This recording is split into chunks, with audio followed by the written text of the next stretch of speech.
Hello, everyone. In this session, we are going to discuss about a very old topic, normalized versus denormalized data model for the data warehouse. This topic is discussed since 50 years, and today, we see with our clients that this question remains unsolved. Should their analytics layer be denormalized or not? My name is Sebastian Farja. I am CTO of Indexima, and I have been passionate about data for over 10 years, expert in SQL, machine learning, and BI.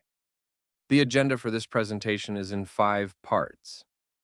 First, we will quickly review the theory behind data model normalization.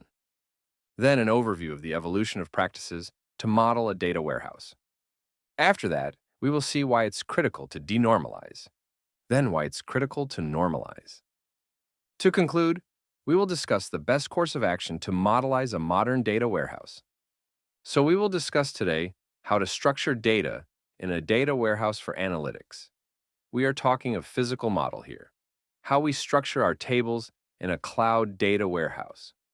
In a standard data pipeline, data from operational systems are extracted, transformed, and loaded into data warehouse. The data warehouse can contain several layers of data, from the raw data ingested from operational systems to the data ready to be exposed to BI tools for analytics. The layers we are talking about here are comparable to the medallion architecture, bronze, silver, gold, advertised by Databricks. The question is, should the gold layer, which is the last layer, exposed to BI tools, be denormalized? There are many ways to model data, depending on business model, data warehouse capabilities, analytics requirements, etc.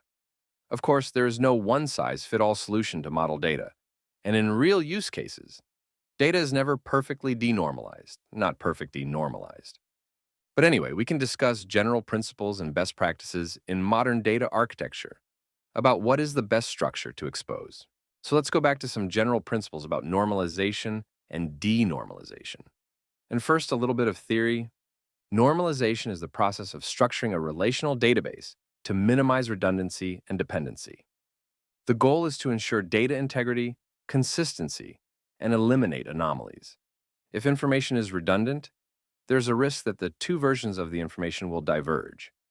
With a denormalized model, one single table with every columns, we can see in the first example that we can't insert a faculty member without a course assignment. There is a dependency that is not relevant in the real world between hiring a faculty member and assigning a course to him. In the second example, we see a redundant information with inconsistent values. In the real world, the employee has a single current address. The purpose of normalization is to build a model that prevent those kind of anomalies. Normalization is achieved through a series of normal forms, each progressively reducing redundancy. The first normal form simply states that the model is flat. Each row is unique, and each cell contains a single value. We call it scalar column. In this example, the list of tags attached to each product, to be compliant with first normal form, must be modelized in another table, rather than listed in the original table. The second normal form states that each column of a table depends on the whole primary key. In this example, the product brand is only depending on the product description, not on the storage. With a first normal form model, the computer has no knowledge that Apple is redundant in first and second cell.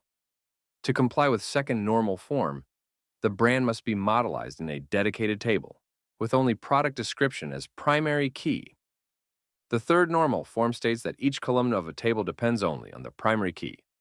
For example here, the product category is dependent on subcategory, which is dependent on product description. The third normal form states that it should be modelized in a dedicated table to prevent transitive functional dependency. Nowadays, most transactional systems use a normalized model close to third normal form to ease the insertion and update of elements. You don't want to insert a product description each time you insert a new sale. And you want to be able to update your product description without rewriting thousands of lines of sale.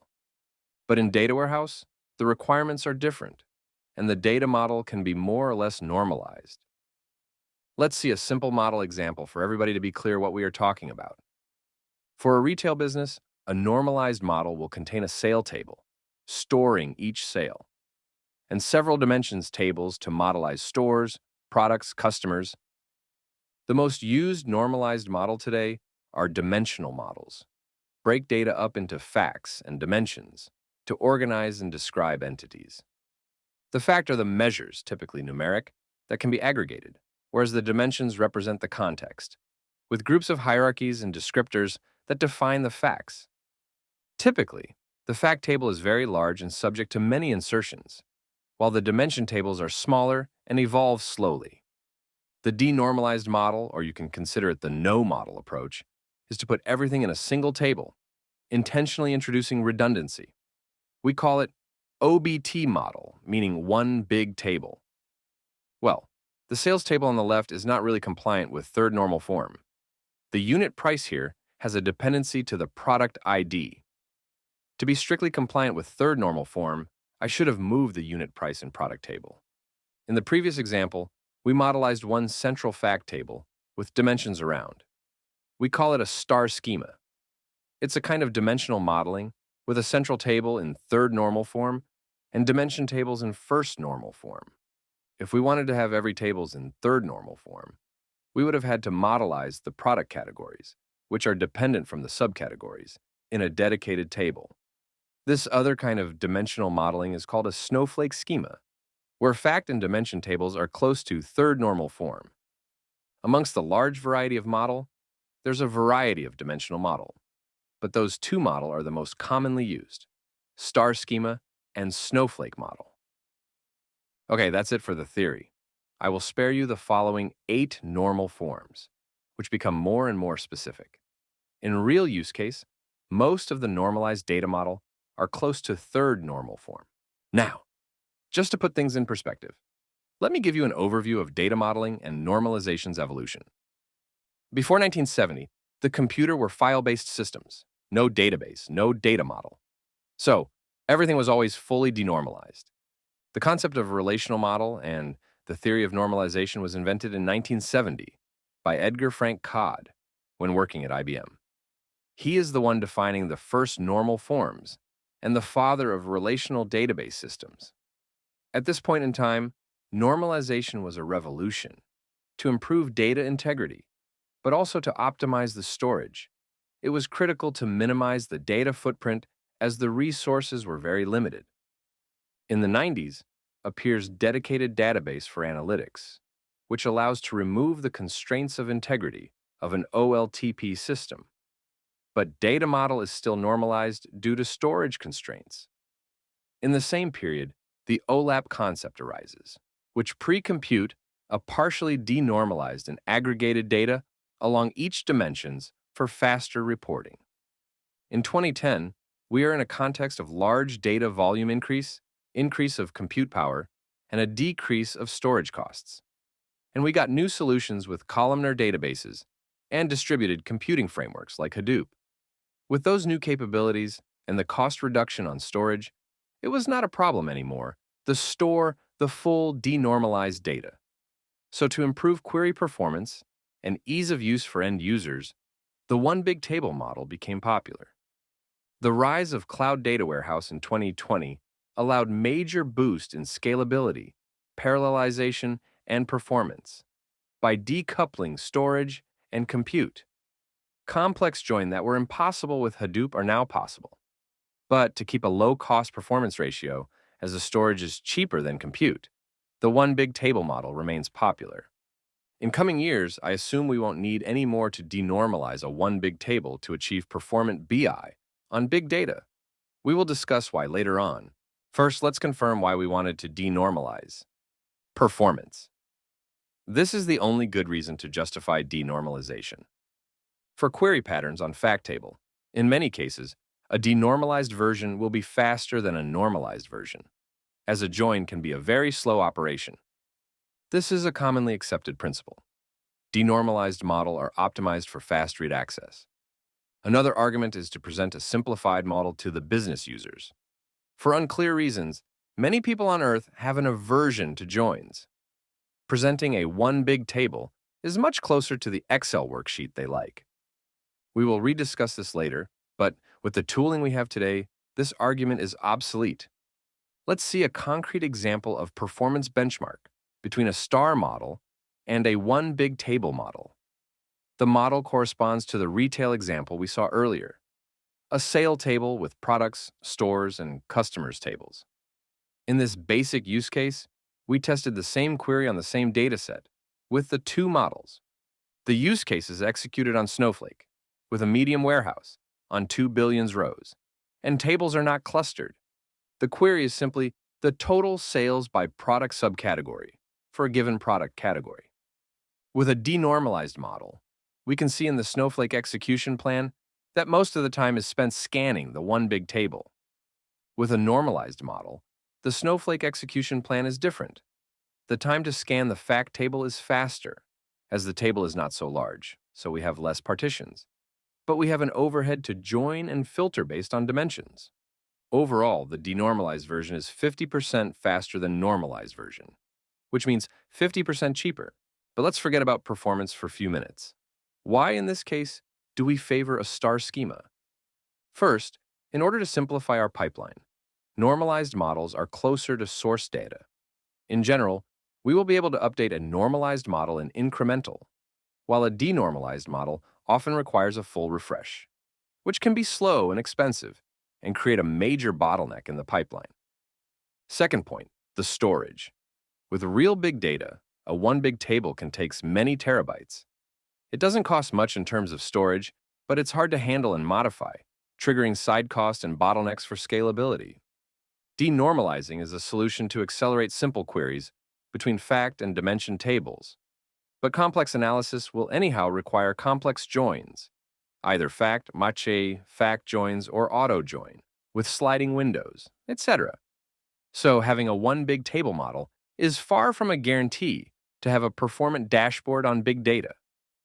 BI tools always prefers star model, as they need to query dimensions and need to populate drop-down filters. Star schema is closer to business model.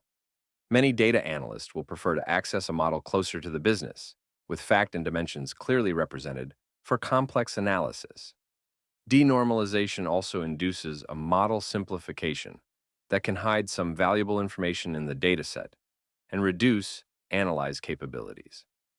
And at the end, you often end up with 2, 3, or 4 one big table.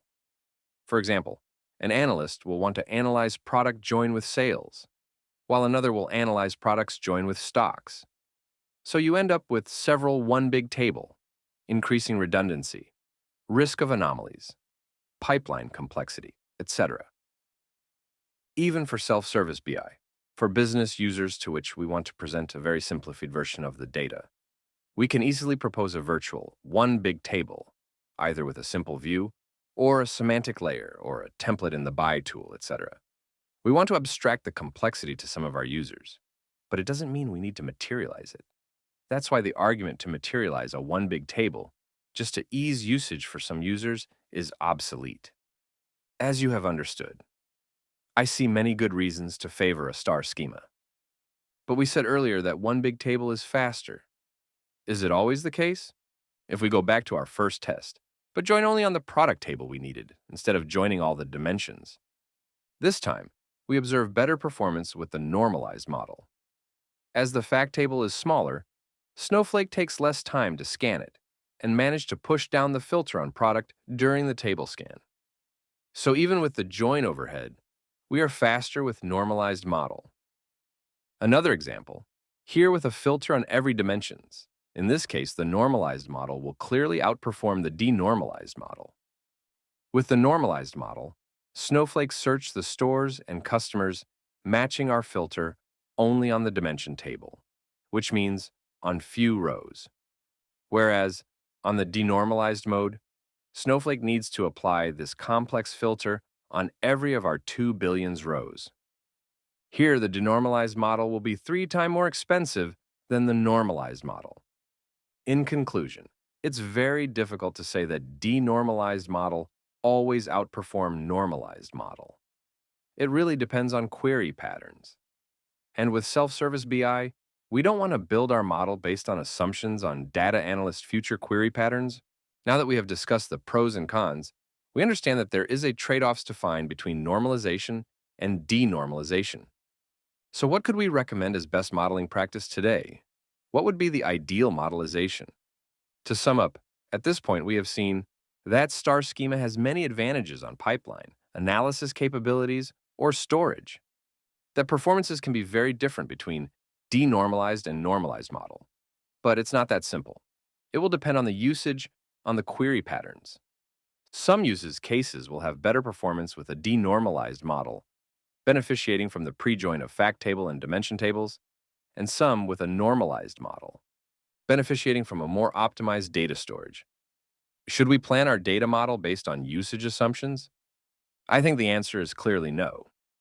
We are in a context of data-driven companies with self-service BI requirements. So, as a data engineers modeling a warehouse, we should not make assumptions on how the data will be used or where's the value in the data. Our goal is to provide data analyst, something that is as close as possible of the reality of the raw data. Any simplification or modeling based on usage assumption reduce analyst capabilities. That's why we want to expose a normalized model, for example, a star schema, with the least assumptions on usage. And performance considerations shouldn't be the burden of the data model. To ease the usage, we can keep a virtual presentation layer. You can call it a semantic layer, but there is no need to materialize it. Materialize meaning really writing on disk the result of a query. In other words, keep it as views and not as tables. You can expose various versions of the same data, star schema for data analyst, and one big table. For simple usage from business users, as long as this layer stays virtual. Okay, but how to get good performance? 20 years ago, data was pre-computed and only a denormalized, aggregated version of the data was exposed. But today, in a data-driven companies, the analyst wants to access all the raw data. So how can we achieve performance without tempering with the model? In a near future, I think performance will be delegated to a subsequent layer, an acceleration layer that is completely transparent for end users and is solely in charge to accelerate frequent query patterns automatically. The goal is to still allow a full data discovery. The analyst can access the best model, can request anything, test new analysis, join any fields. But when a query pattern becomes regular, this layer autonomously materialize a pre-computed version of the pattern, automatically reroute subsequent queries to use the pre-computed version, speeding up those queries and reducing load on the warehouse. Overall, you can consider it as an intelligent caching mechanism. So, how can we build such layer today? We can use modern features to dynamically prepare what is expensive to recalculate on the fly for each query, joins, aggregates, complex expressions, etc. The features we use to build such layer have different names and different maturities, depending on your cloud data warehouse. They are called materialized views, incremental tables, dynamic tables, and so on. Each of those features have specificities, but they are able to pre-calculate join or aggregates in order to provide performance on frequent patterns. For example, in Snowflake, you can build materialized views that are invisible to your BI tools, but that will auto-magically accelerate some query patterns. But as of today, we miss mainly two things that makes it hard to operate at scale. The automatic calculation of the best acceleration layer, what would make sense to be materialized. The automatic redirection of the queries to target the acceleration layer if a pattern can be accelerated. Indexema provides a solution 100% autonomous to automate the construction and usage of the acceleration layer. If you want more insights how an acceleration layer can help with performance, cost, or pipeline simplification, come talk to us on Stand C6. Thank you for your attention. We are at your disposal on the Indexema stand.